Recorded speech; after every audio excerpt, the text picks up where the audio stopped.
पत्रकारिता के 40 साल और 4 साल सांसद के तौर पर काम करने के बाद अब राज्यसभा के उपसभापति हमारे साथ हरवंश जी अभी हैं।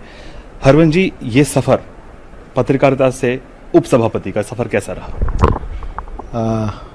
पहले तो मैं आपको धन्यवाद देना चाहूंगा।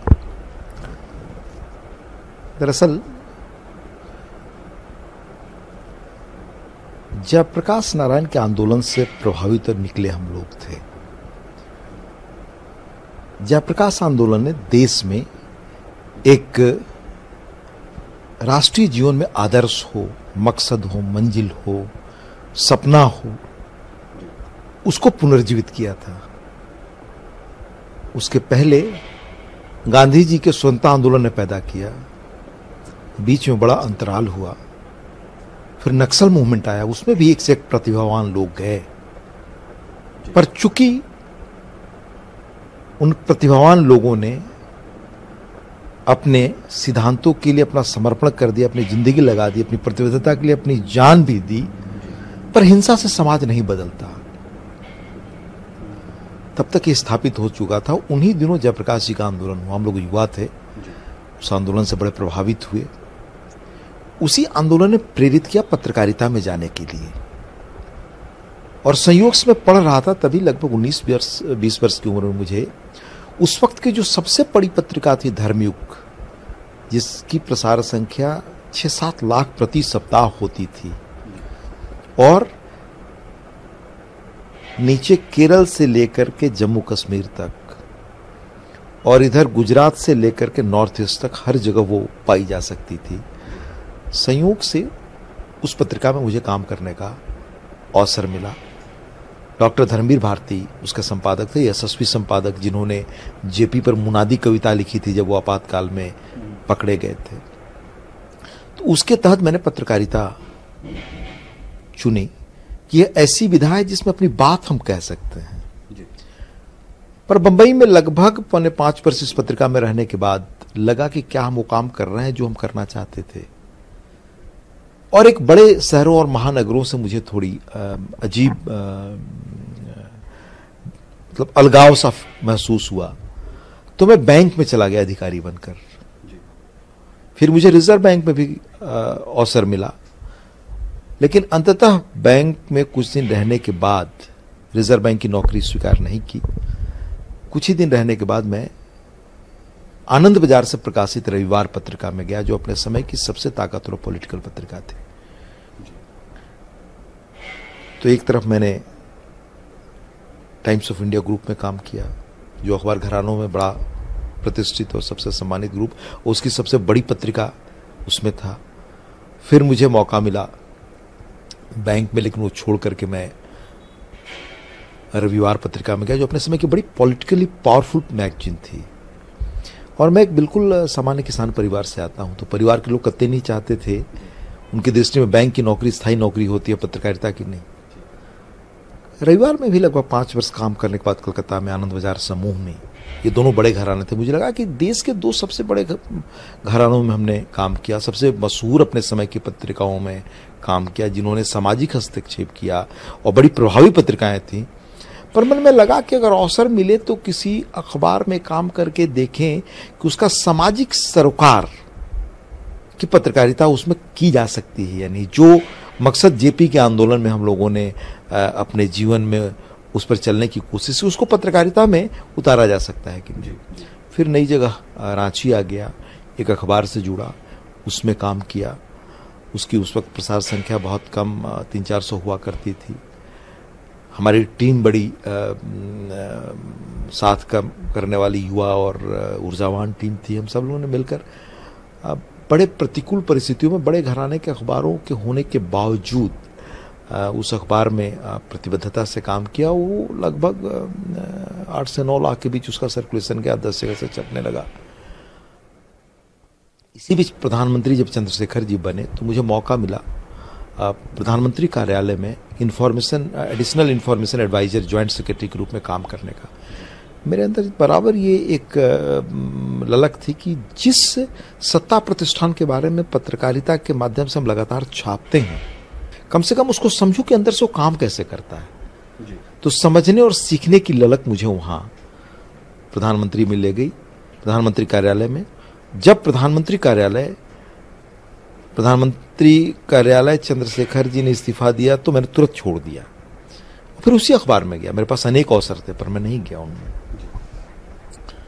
वहां पत्रकारिता की, और जो भिन्न पत्रकारिता करने की जेपी आंदोलन के दिनों से मकसद था उसको अपनाया, और बड़े बुनियादी सवाल हम लोगों ने उठाए, उससे संतोष मिला। और इस तरह पत्रकारिता में लंबे लगभग 40 साल काम करने के बाद लगा, उस वक्त अचानक यह प्रस्ताव और अवसर आया सांसद बनने का, तो लगा कि सांसद बनकर देखा जाए कैसे क्या स्थिति देश की है, जिसके बारे में हम बाहर बैठ के कमेंट करते हैं, वो समझे अंदर से। इस तरह से पत्रकारिता से मैं राजनीति तक आया, और मैं पिछले 4 वर्षों से सांसद था, और कह सकता हूं कि सक्रिय सांसद था, लगातार सवालों को उठाना। पर पार्लियामेंट में बहस से, सवाल उठाने से भी अलग पार्लियामेंट्री कमिटीज के काम होते हैं। मैं रक्षा मंत्रालय कमेटी में था और अन्य कमेटियों में भी लगातार सवाल, और बड़ी तैयारी से मैं उनमें जाता था, अन्य सांसद भी आते थे। तो उस काम को, जो सिस्टम को बदल सकता है, उसमें कहाँ परेशानियां हैं, चुनौती है, कैसे बदला सकता है, ये मैंने सांसद के रूप में जानना समझना शुरू किया। अब नई भूमिका है पिछले 2 दिनों से। तो नई भूमिका में आप 2 दिन बीत चुके हैं, कैसी रही नई भूमिका, क्या एक्सपीरियंसेस रहे आपके? बहुत सकारात्मक, और मुझे लगा कि अंततः संसद जो लोकतंत्र में सबसे बड़ी पंचायत मानी जाती है, हम जो कहते हैं कि देश बहुभाषा बहुसंस्कृति का देश है, अलग अलग संस्कृतियों के लोग, अलग अलग पृष्ठभूमि से, अलग अलग राजनीतिक विचारधारा के दल सब साथ बैठते हैं, तो समस्याएं आती हैं, उस मतभिन्नता होती है। वह मतभिन्नता आजकल कई बार आपको बहुत उग्र रूप में दिखाई देती है, जिससे बंद और नारे लगना और व्यवधान, ये सब दिखाई देते हैं। लेकिन हर दल के नेता इसके बारे में सजग है कि ये सब हम करते हैं, फिर भी हमें देश का काम करना है। और 2 दिनों का मेरा अनुभव बड़ा सकारात्मक है कि हम सब लोग कैसे आज जो काम में व्यवधान होते हैं, क्योंकि अंततः पार्लियामेंट बनी है तो वो देश की समस्याओं को डिस्कस करने के साथ साथ सरकार के जो कानून है वो पास हों, क्योंकि सरकार बनती है लोकसभा में जिनको बहुमत मिला है उनके आधार पर, लोकमत का समर्थन जिससे है।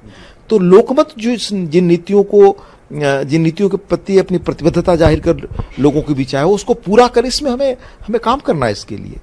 तो मुझे लगता है कि हम सब मिल समझ करके इन चीज़ों को और बेहतर तरीके से आगे करेंगे, यह प्रयास हम सब कर सकते हैं। 2 दिनों का अनुभव है और उसमें निश्चित तौर से सफलता मिलनी चाहिए। बात करें उपसभापति के चुनाव की, तो इससे पहले ऐसा होता था कि आमतौर पर सर्वसम्मति से चयन होता था उपसभापति का, लेकिन इस बार ये बिल्कुल अलग था। इसको कहीं ना कहीं एनडीए वर्सेस यूपीए दिखाया गया, यहाँ तक कि इसको 2019 के चुनाव से भी जोड़कर देखा गया। क्या कहेंगे? ये तो राजनीतिक ढंग से लोग अपनी व्याख्या करते हैं। अब मैं, चूंकि मेरे लिए सारे दल समान हैं, मैं संवैधानिक पद पर हूं, तो इस सवाल के बारे में अपनी कोई टिप्पणी करना बेहतर नहीं होगा। लेकिन एक चीज सूचनात्मक आपको बता दूं, चुनाव एक बार और हुआ, ये पहला चुनाव नहीं है, ये कृपया चेक कर लेंगे आप। और 1952 से लेकर आज तक 19 चेयर बैठे हैं। एक ही आदमी कई बार 2-3 बार बना है, तो मैं 19 चेयर की बात कर रहा हूं, 19 व्यक्ति की नहीं। जैसे एक ही आदमी 2 या 3 बार बना तो आदमी तो एक हो जाएगा वो, लेकिन उसका चेयर 3 हुआ या 2 हुआ। उसमें से 16 एक ही दल के व्यक्ति बने। तो ये कहना कि चुनाव पहले नहीं हुआ या सत्तारूढ़ दल के लोग ही पहले रहे, तो उस रूप में तो ये बड़ी स्वस्थ परंपरा है कि आज की तारीख में सत्तारूढ़ दल ने अपने सहयोगी दलों को अवसर दिया। और प्रधानमंत्री मोदी ने भी कल सदन में कहा कि खिलाड़ियों से ज्यादा अंपायर परेशान रहते हैं और नियमों में खेलने के लिए मजबूर करना चुनौती भरा काम है। कितना बड़ा चैलेंज मानते हैं इसे? निश्चित तौर से मैंने उल्लेख किया कि आज संसदीय परंपरा के जो हालात दिखाई देते हैं उससे लोगों में गहरी चिंता है। मैंने कल अपने भाषण में उल्लेख किया कि 2014 में जब मैं सांसद बना तो मैं बाबू कुंवर सिंह के इलाके, जिनका 1857 में जिनकी बड़ी भूमिका थी, 80 वर्ष की उम्र में जिस व्यक्ति ने बड़ा अंग्रेजों के खिलाफ विद्रोह किया था, उनके इलाके में आरा में एक मशहूर कॉलेज में गया तो छात्रों ने हमसे पूछा कि आप सांसद बन गए हैं, पर हमारा डेमोक्रेटिक सेटअप या हमारी जो व्यवस्था है वह वेस्टमिनिस्टर मॉडल यानी पश्चिमी लोकतांत्रिक व्यवस्था के अनुरूप बनी है। तो पश्चिम के जो लोकतांत्रिक देश हैं, यानी ब्रिटेन का, ऑस्ट्रेलिया का, अमेरिका का, उनके लोग जिस तरह से आचरण सांसद कहते हैं, एक बार चेयर कह देता है कि अमुक सांसद अगर कोई व्यवधान पैदा कर रहा है कि आप बाहर चले जाइए, तो उसको उसके दल के लोग भी समर्थन नहीं करते। यानी वेस्टर्न डेमोक्रेसी, वेस्टर्न पार्लियामेंट, जिसके आधार पर हमने अपना पार्लियामेंट एक तरह से बनाया, वो चलती है डिग्निटी से, डेकोरम से, मर्यादा से, शोर और वेल में जाकर के हंगामा करने से नहीं चलती। तो कहा कि आप लोगों ने वहां से अपनी व्यवस्था ली, लेकिन उनका आचरण पालन क्यों नहीं करते? मैं निरुत्तर था। मैंने कल कहा कि यह प्रश्न मुझे लगा कि जो छात्र कह रहे हैं, हमसे पूछ रहे हैं कि आप पार्लियामेंट्रियन से ऐसे कैसे बिहेव करते हैं। एक व्यक्ति और थे वहां, उन्होंने कहा कि भाई हमारे यहां महाभारत में यह कहा गया महाजनो येन गता सुपंथा, यानी समाज के जो श्रेष्ठ और अगुआ लोग हैं वो जिस रास्ते जाते हैं समाज उसका अनुकरण करता है। कल मैंने गीता का एक पंक्ति, एक श्लोक कोट किया, जिसमें कृष्ण अर्जुन से कहते हैं कि ऊपर जो लोग बैठते हैं उन्हीं के आचरण को नीचे लोग उनका अनुगमन करते हैं। फिर भारत में शास्त्रार्थ की लंबी परंपरा रही है कि कैसे लोग बैठ करके संवाद करते हैं। मैंने राजा जनक के दरबार का अष्टावक्र का प्रसंग भी बताया, बहुत संक्षेप में उल्लेख कर पाया क्योंकि समय वहां सीमा थी, कि एक अष्टावक्र उनके पूरे दरबार के लोगों को चुनौती देते हैं और कहते हैं कि हमसे तर्क वितर्क करो। तो हमने कहा कि एक तरफ हमारी पुरानी मर्यादा, एक तरफ यह नई मर्यादा वेस्टमिनिस्टर मॉडल का यानी पश्चिम के लोकतंत्र का जो हमने लिया। तो लोगों ने पूछा कि दोनों में से कोई आप लोग नहीं मानते? तो हकीकत यह है कि आज राजनीति के प्रति लोगों का वह सम्मान, वह आदर घटा है जो पहले था, जो गांधी के जमाने में था, जो जेपी के जमाने में था। तो ये कम हुआ है। हमें उसको रिवाइव करना ही हमारे लिए चुनौती है। तो निश्चित रूप से बड़ा चुनौतीपूर्ण काम है कि कैसे राजनीति की विश्वसनीयता को हम सब मिलकर के वापस लौटाएं। आपने कॉलम भी शुरू किया था अपने अखबार में कि हमारा सांसद कैसा हो। तो सांसदों से, अपने सदन की बात करें या लोकसभा की बात करें, सांसदों से क्या उम्मीद करते हैं? मैं आपसे यह कहना चाहूंगा कि कल माननीय प्रधानमंत्री जी ने उल्लेख किया कि मैं जिस अखबार में काम करता था उसमें एक कॉलम चलाया था। मैं तो एक यह कहना चाहूंगा कि नहीं मालूम कि प्रधानमंत्री जी ने कहां से कैसे मेरे बारे में इतनी पुरानी सूचनाएं एकत्र की। मैं खुद हतप्रभ था। पर मैं गांधी को मानने वाले लोगों में से हूं, जयप्रकाश को मानने वाले लोगों में से हूं, लोहिया को मानने वाले लोगों में से हूं, चंद्रशेखर जी के साथ काम करने का मौका मिला। मैं ये मानता हूं कि मैं उस रास्ते पर सबसे पहले चलने की मैंने कोशिश की। एक सांसद के रूप में 4 सालों में मेरा जो आचरण रहा, मेरा जो काम रहा, जो चीज मेरे जिम्मे सौंपी गई, उसमें मैंने कैसे काम किया, ये बाकी सांसद, बाकी लोग देख सकते हैं। और मैं अपेक्षा यही करूंगा कि हम लोग सब मिलकर के जो गांधी के 150वीं वर्ष गांठ हम मना रहे हैं, उसमें कम से कम गांधी ने जो बताया कि यह राजनीतिक आचार संहिता एक राजनीतिक कार्यकर्ता की होनी चाहिए, उसी को मान लें तो बहुत सारी समस्याएं हल हो जाएगी। कल प्रधानमंत्री ने इस बात का भी जिक्र किया था कि पूर्व प्रधानमंत्री चंद्रशेखर के साथ भी आप काम कर चुके हैं और उनके इस्तीफे की खबर आपके पास पहले से थी, लेकिन आपने उसको सीक्रेट ही रखा। क्या किस्सा था? ये मर्यादा की तकाजा है। हम जहां भी जिस पद पर हैं उस पद की गरिमा होती है। अगर हम किसी प्रधानमंत्री के साथ काम कर रहे हैं तो इस स्टेट की या इंपॉर्टेंट कोई चीज हम जा रहे हैं उसको निजी हित में इस्तेमाल करें, यह सबसे आपत्तिजनक अनैतिक काम है। ऐसे अनेक प्रसंग मेरे जीवन में हैं। अनेक चीजें मैं जानता था और उनको छापता तो अखबार में प्रसार की संख्या से तो मुझे लाभ मिलता, लेकिन वह विश्वास वो टूट जाता। और विश्वास टूटना जीवन का सबसे, आपको मैं बताऊं, अगर आपने कभी पढ़ी हो, हार की जीत एक बड़ी मशहूर कहानी है। उसमें बाबा खड़क सिंह एक होते हैं संत, उनका एक बड़ा घोड़ा होता है, बड़ा प्यारा होता है।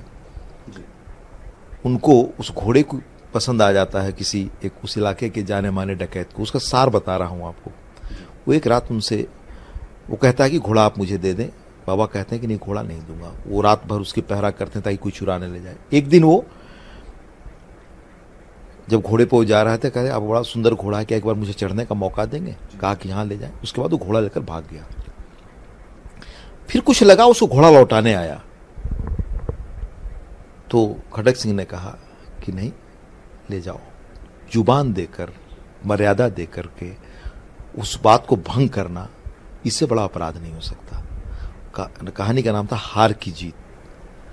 ये हमारे संस्कार में, हमारे मनुष्य होने के नाते ये हमारा धर्म है कि अगर किसी ने विश्वास में कोई बात कही और मैं किसी पद पर होने के कारण उस बात को जानता हूं, उसको निजी हित में इस्तेमाल करूं, इससे बड़ा अनैतिक काम नहीं हो सकता।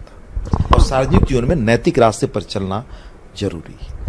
जैसे कि कल आपने अभी भी कहा कि कल प्रधानमंत्री ने एक विस्तृत जानकारी दी आपके बारे में, पूरे सदन को शायद बहुत सी बातें नहीं पता थी आपके बारे में। उन्होंने आपकी श्रीमती का भी जिक्र किया, कहा कि उन्होंने पॉलिटिकल साइंस में एमए भी किया है और आपको उससे जो जानकारी मिल सकती है, एक्सपीरियंस भी आपके वो शेयर हो सकता है। उसको उस पर क्या कहना चाहेंगे? नहीं, मैं तो प्रभु के प्रधानमंत्री जी ने एक सामान्य आदमी के बारे में इतनी जानकारियां कैसे एकत्र की, बिना कोई पेपर देखे बोला उन्होंने। तो ये तो अद्भुत उनका कामकाज करने का अपना तरीका है और कितने माइन्यूटली वो चीजों को देखते हैं, उसका परिचायक है। एक आखिरी सवाल, दशरथ मांझी जिसका जिक्र कल पीएम ने भी किया था, उसकी कहानी आप ही ने पूरे दुनिया के, आप ही कलम से वो पूरी दुनिया के सामने उनकी कहानी आई। किस तरह से दशरथ मांझी तक आप पहुंचे थे और कैसे ये कहानी सामने आई थी? पहली बार हम लोगों ने हमारे अखबार ने छापा और विस्तृत ढंग से छापा। ये 1991 की बात मैं आपको बता रहा हूं। दशरथ मांझी गया के एक इलाके के बिल्कुल अपढ़ मांझी परिवार के व्यक्ति, वह खेत में काम करते थे।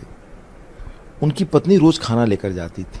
2 पहाड़ होने के कारण बहुत घूम करके उनको जाना पड़ता था। एक दिन सांप ने काटा, पत्नी मर गई। एक अकेले इंसान ने, कि मेरी पत्नी को दूर होकर जाना पड़ता था क्योंकि ये पहाड़ संयुक्त है, रास्ता नहीं है, उस व्यक्ति ने संकल्प किया कि हम रास्ता इन पहाड़ों को काट कर बनाएंगे। अकेले एक व्यक्ति ने 20 वर्षों तक संजी काट करके रास्ता बना दिया। यह संकल्प, एक अपढ़ आदमी की प्रतिबद्धता, अपनी गुजरी हुई पत्नी के प्रति यह उसका समर्पण, मुझे लगता है कि इससे बड़ा समाज के लिए प्रेरणा का कोई दूसरा उदाहरण नहीं हो सकता। हमने छापा 1991-92 के आसपास।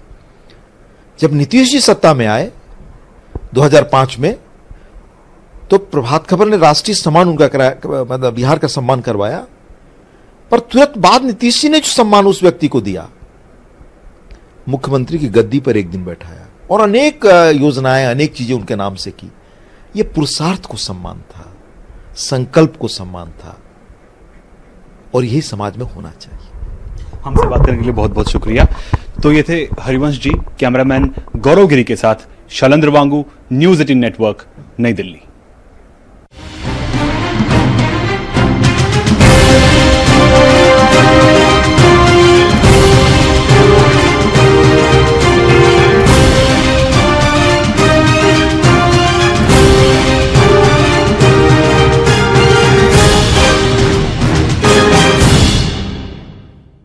largest